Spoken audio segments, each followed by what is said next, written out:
On the 9th of May 2023, at around 2:40 p.m., I got a phone call that changed everything forever. Today on the pod, we'll be talking about grief, loss, and grief, particularly the loss of a parent. And today on Unpopular Opinions podcast, I have with me a friend, a mentor, a senior brother, an uncle, everybody's Uncle Mayor,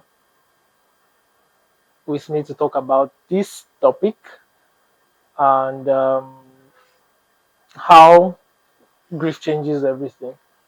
I'm Timmy Ologunde and welcome to the podcast. Welcome, Uncle Mayor. It's good to have you. Um, Delighted to be here. Thank you for having me.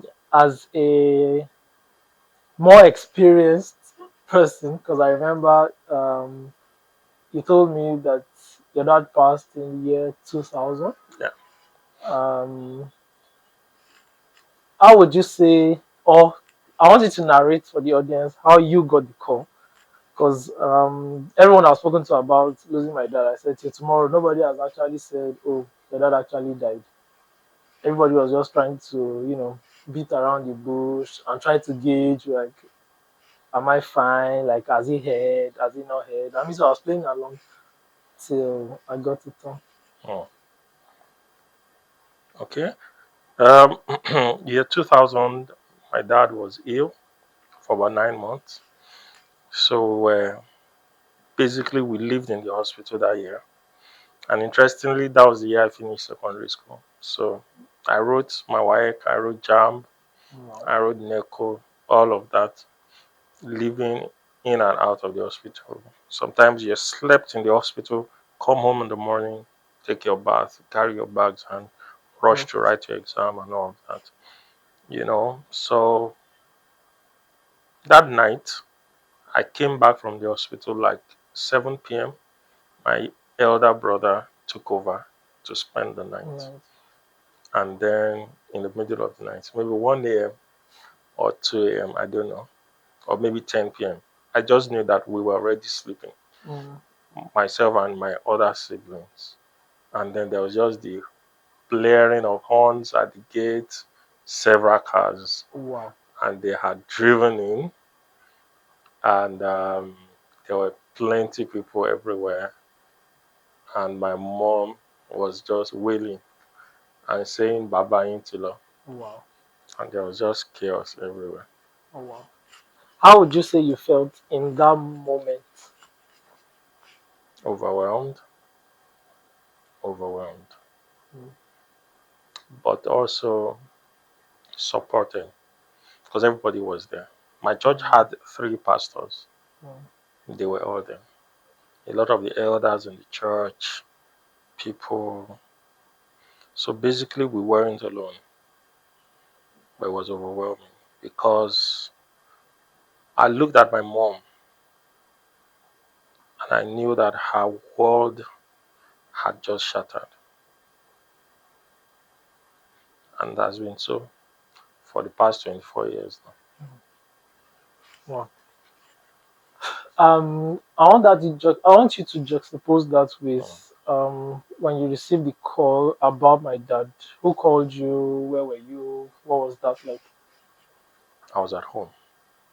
I'm trying to remember why I was at home. Because it was a Tuesday. It was a weekday. Yeah. I could remember it was a weekday. And I could remember that it was still early afternoon. Yeah. So why I was at home that day, I'm not sure. But then Detail called me Mm. and said, we just lost that Yologunde. And it was too unreal for me because I wasn't aware of him being sick. I didn't hear anything like that. Mm. I had interactions with him.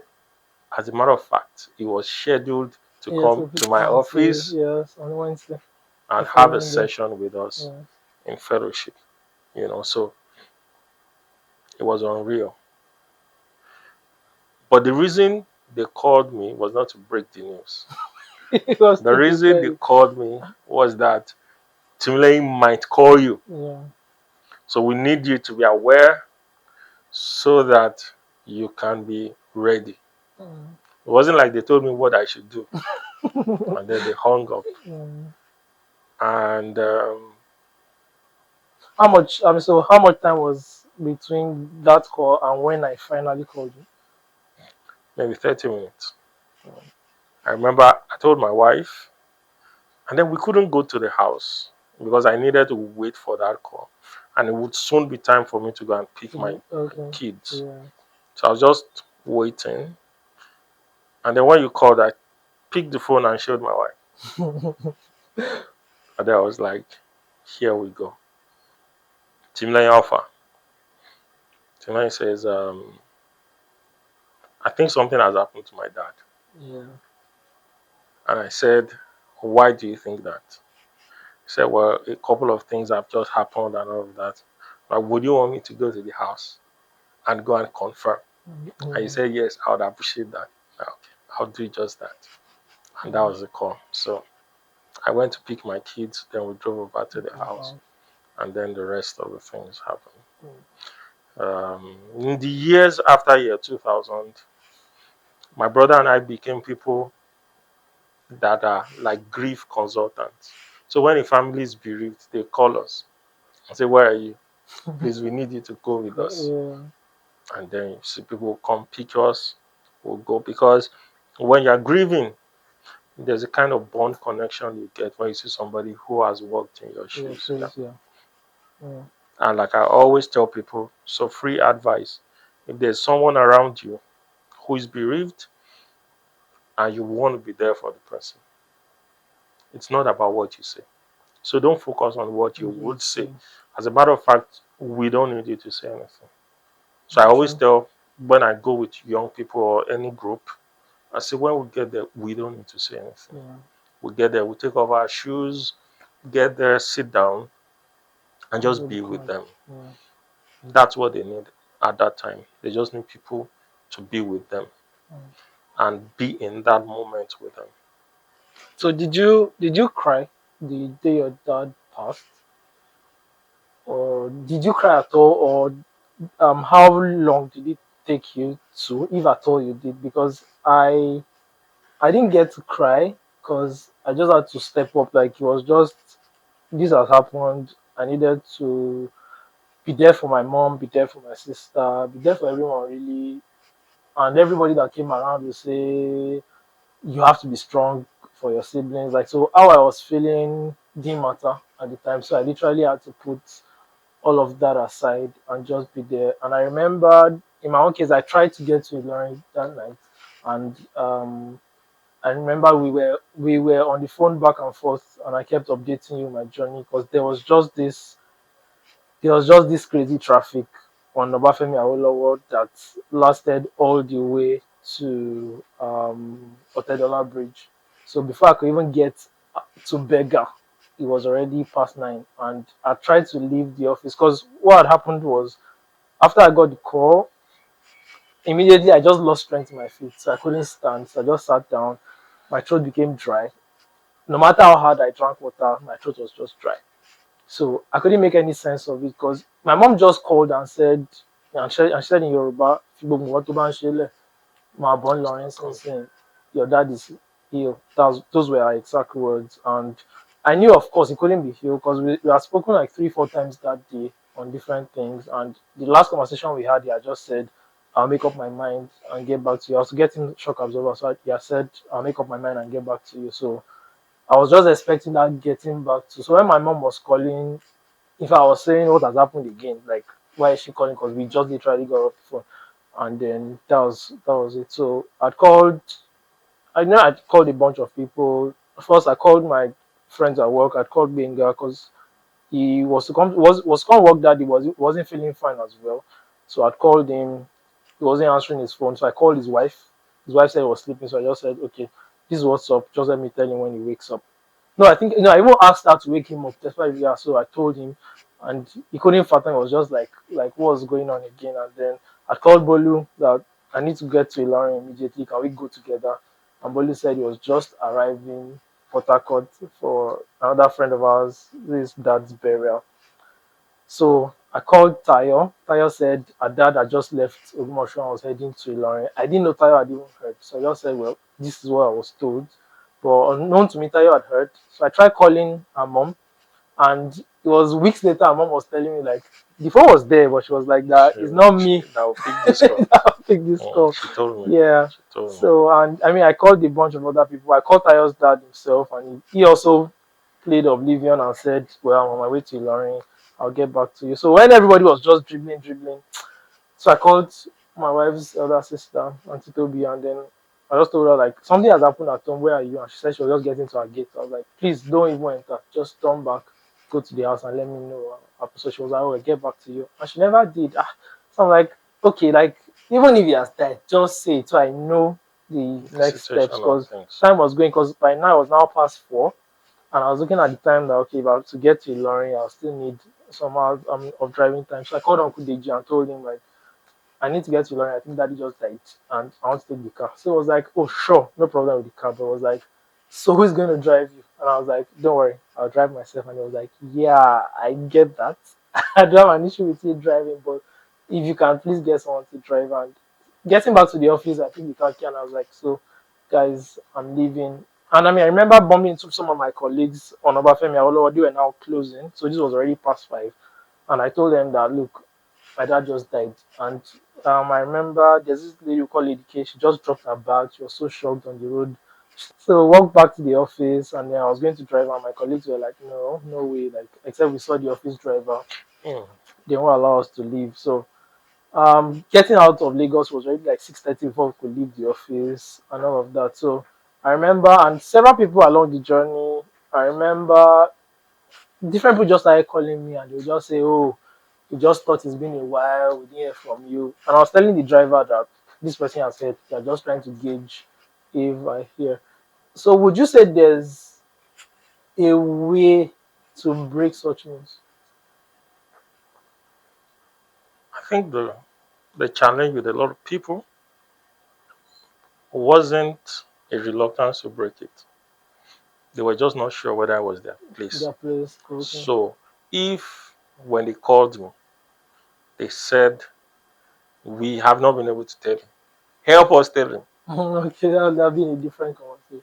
But if when you don't know what you've been told, what Yeah, you've not been told, yeah. it's like when you hear somebody is late and you go on Facebook and go and I'm not, post it. that's the most ridiculous thing ever. Yeah. So since nobody was sure where you're coming from Yeah. or what you're in the middle of, Mhm. it's better you just be there as much as you can and all of that. You were asking. I'll let you just go on and on because maybe you've not even had enough time to talk about it at length like that, and Yeah, it's good. It's therapeutic. I imagine. You asked whether I cried. yeah, Our experience is very similar. You cannot really have time to be grieving because mommy was there. yeah, And the more I thought about her, the more crestfallen I became. Because I looked into the future and I could not picture it. My parents were inseparable. My mom worked in the inspectorate division of the Ministry of Education. So she would go on school inspections for a whole week. You can be sure the whole of that week my dad would not sleep. That was kind of life they had, yeah. you know. So we were busy, my brother and I were doing more of exchanging, being there for everybody else than being in our own thoughts. So when I see that he is alone and sober and introspective, I try to be moving around and Around. handling things and holding forth. When I see that he is doing that, then I can enter the room and lock myself in and all of that. I don't know. I don't know whether I cried. I don't know whether I eventually cried days after. But I feel we've been crying since January when he was ill. Yeah, We've been okay. crying because I was seeing my dad. in states and condition I had never seen. So, My dad, I'd never seen my dad say he had a headache or he was tired and he was lying down saying, I'm not feeling fine. I'd never seen it. This was the first time my dad would ever be ill. And it lasted 9 months and then he passed. So he was like that. Um, so it's just, there's a quote my church uses during burial programs that I think is just very apt. And that quote says, you understand death for the first time when it lays its hands on the one you love. so, And that's the truth. You know, you can be talking about it. This episode you're doing on grieving is not helpful to anybody until you are in the yeah, condition. You go condition, and look yes, for the episode yeah. and then come and look through it. So when it happened for you, it just brought back those memories. I remember we hardly slept that day because you were on the road till middle of the night Yes, yeah. before we now decided, okay, sleep over in IB Ibadan, yes, and then yes, continue the journey, and then you arrived the following morning and yes. all. What would you say has been the processing for you? So, How have you been dealing since then? so I didn't get to cry until the, should I call it the third day now? Because he died on Tuesday. I slept in Dr. Nikon's house on Tuesday night. So this was, I'm not sure I got to her house until maybe 12, 12:30. Mhm. I only And called to alert her that okay, yes, you that were was coming. coming, yes. And she had been on the phone because I mean, I remember trying on the express and she had been on the phone, so I wasn't getting through. So you were doing, I mean, who was able to reach her? So I just got into Guru Maharaji and we were pulled over by the police saying that my name and the name of the particulars didn't tally. And me, I was changing it for those ones like Like, is it I didn't supposed to tell you die? like I was the owner of the car, like I was clear and all of that. So um proceeding to her house and so I mean she wasn't even home. Her junior brother was home. She took a walk within the university, so Campus. she has campus. So um her brother just came in. So her brother didn't even know my dad had passed.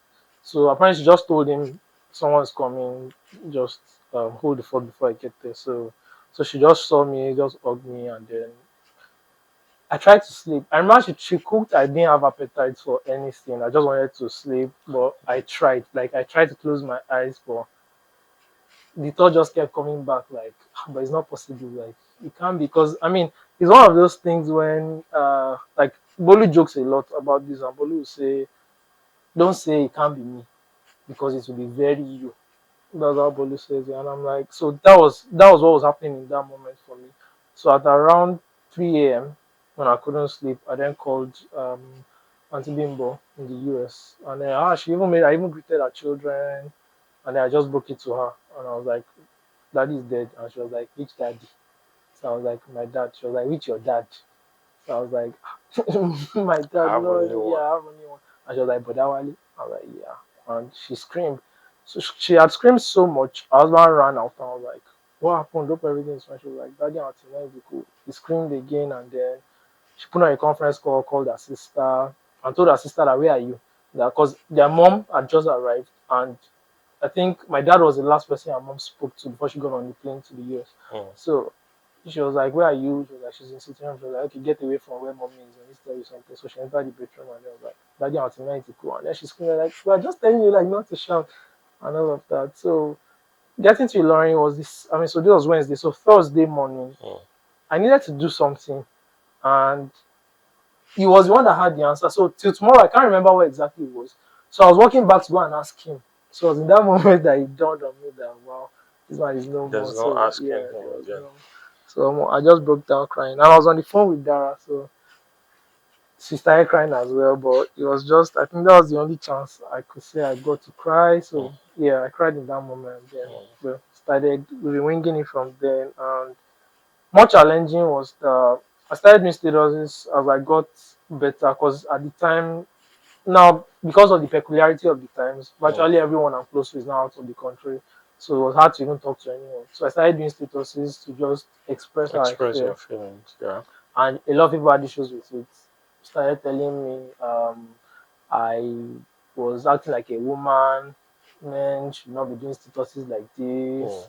and all of that. People just see and be like, Otito, like there's still your mom to take care of and all of that. So I had to stop that, and again, like started keeping the thoughts to myself, or if I meet somebody. So what I now did was to start looking for people who had actually been through.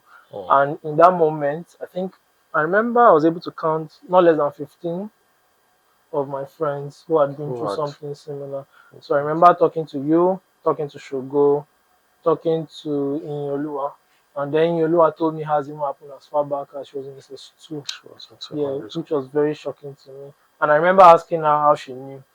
And she said nobody told her, just like me, that but when she saw the person who came to pick her up in school, that she understood like What it had was it? happened. That so it was a very quiet drive home. I remember Toyi, my friend.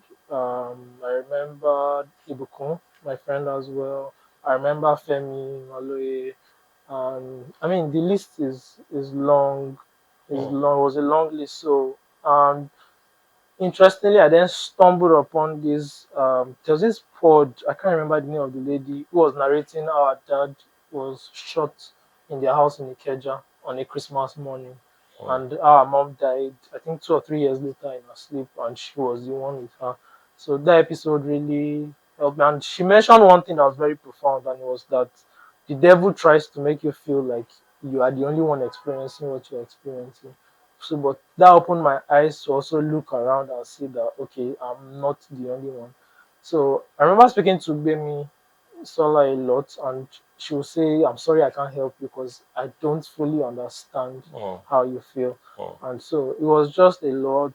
It was frustrating because I couldn't cry, I couldn't express myself, and then whether we liked it or not, the day I arrived, that Wednesday, I remember people, I mean, someone in particular, I remember having this discussion with you, saying that, so what's the burial plan?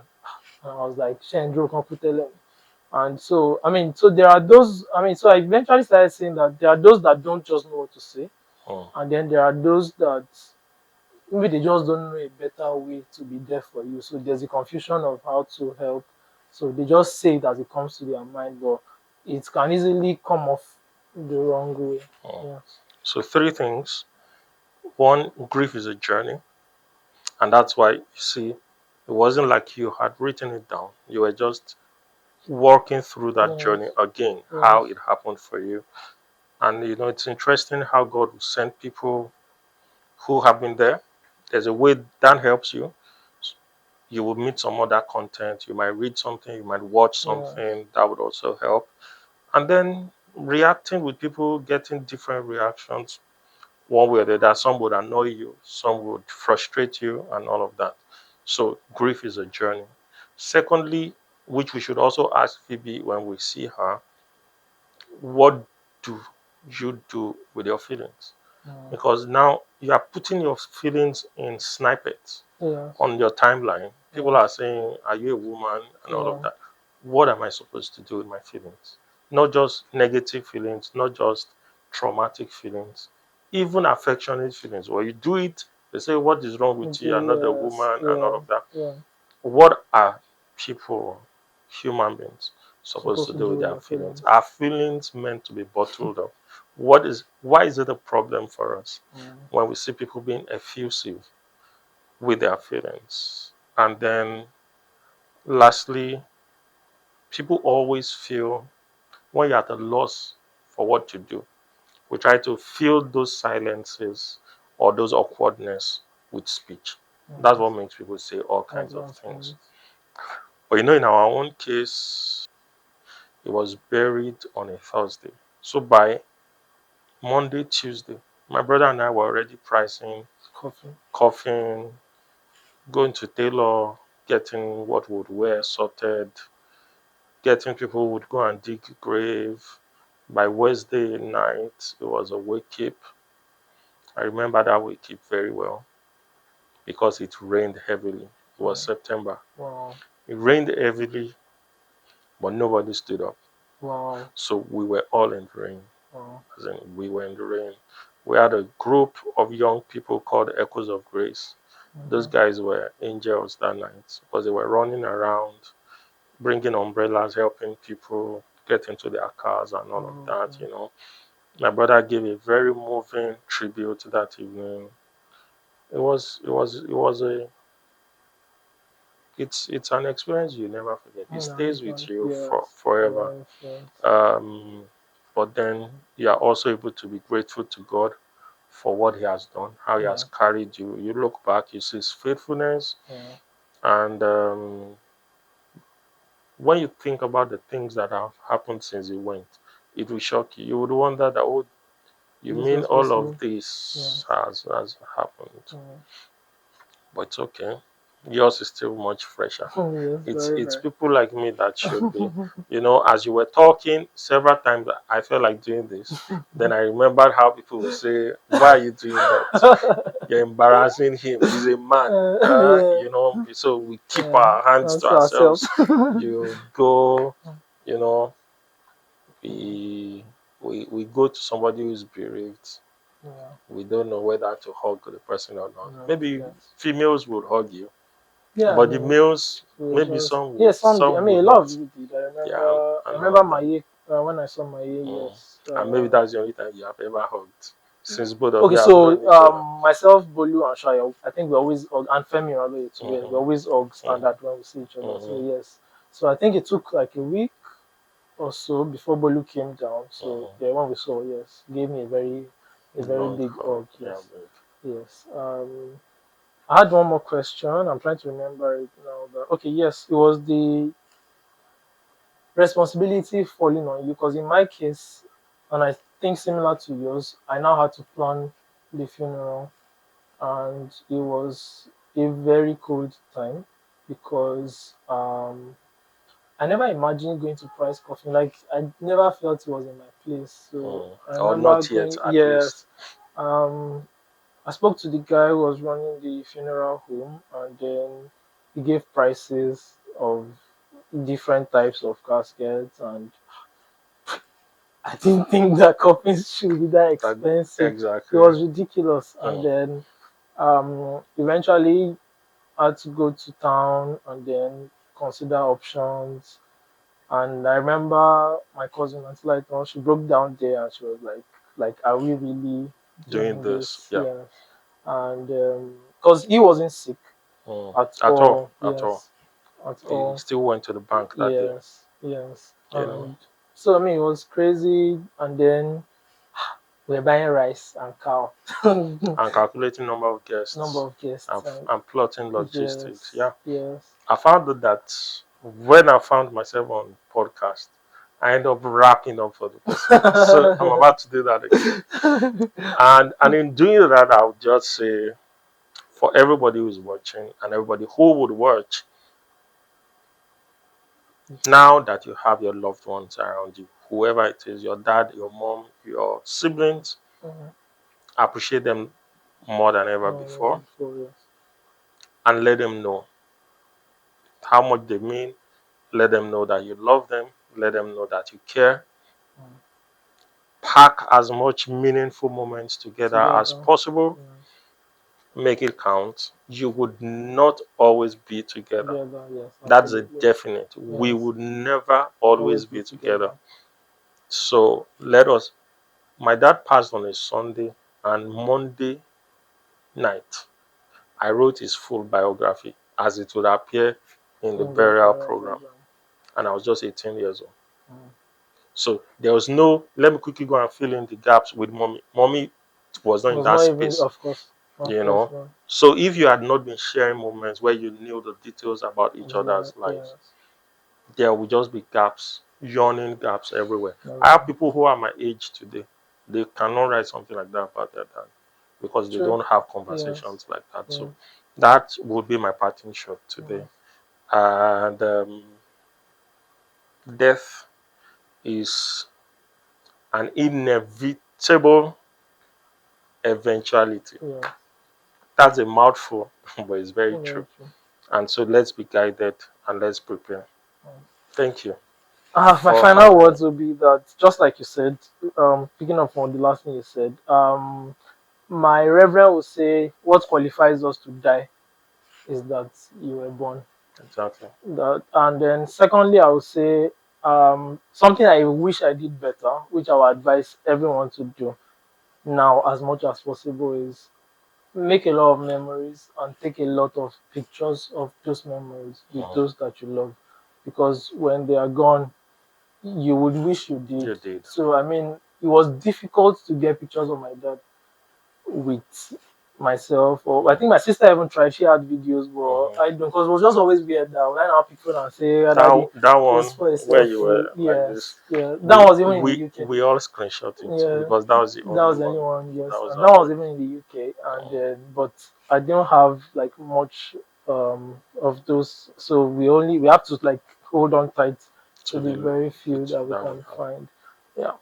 So on the final note, if you are going through something similar, only nothing I say to you, that's what I say to everyone that loses someone, that nothing I say will make any sense, but just know that God will see you through and you are not alone. Thank you so much for tuning in again. Please share, like, and subscribe. And until next time, see you again. Peace.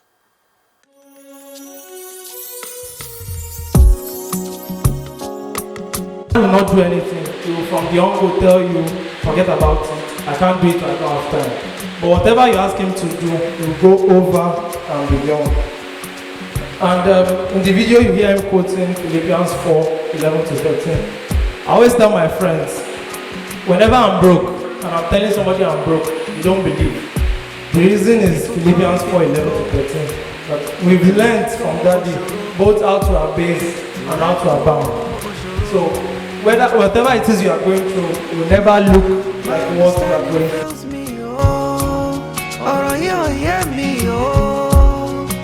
But we judge him faithful, we judge him faithful still. Ojúlọ́pẹ́ sí àmàtúnrarí, assuredly ó dájú àmàtúnrarí. Ojúlọ́pẹ́ sí àmàtúnrarí o. Ojúlọ́pẹ́ sí àmàtúnrarí, ó dájú àmàtúnrarí. Ojúlọ́pẹ́ sí àmàtúnrarí o. Akọni gidi, àjànàkú kọjá mo rí nǹkan fìrí. Can't be replaced cause you're one of a kind. You came, you loved and you conquered. I love you till the ending of time. Your memory is blessed for all eternity. You still got love from your family. You know that you are chilling in the heavens. No guilt in life, no fear in death. From life's first cry till final breath, Jesus commands our destiny. So even in our pain,